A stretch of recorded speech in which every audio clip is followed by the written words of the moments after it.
İndi deyəcəyim bu sözlər bir çox nitq təlimçilərinin xoşuna gəlməyə bilər, amma mən bunları deməliyəm.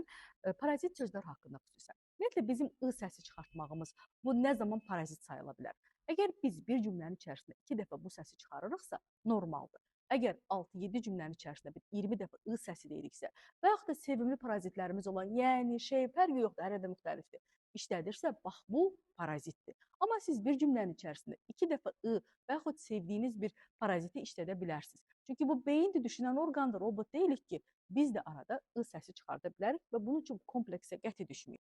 Bir də diafraqma ilə bağlı danışmaq istəyirəm. Nə zaman diafraqma ilə nəfəs ala bilərsiniz və bu mümkündürmü? Əgər oturaq işdə işləyirsinizsə, idmanla məşğul olmursunuzsa, yoga ilə məşğul olmursunuzsa, heç olmasa həftədə bir dəfə çıxıb gəzmirsinizsə, diafraqma ilə aldığınız təlimlərin heç bir xeyri olmayacaq, əmin olun. Çünki aldığınız kimi unudacaqsınız, çünki siz onu istifadə edə bilməyəcəksiniz, oturaq həyat tərzi keçirirsiniz.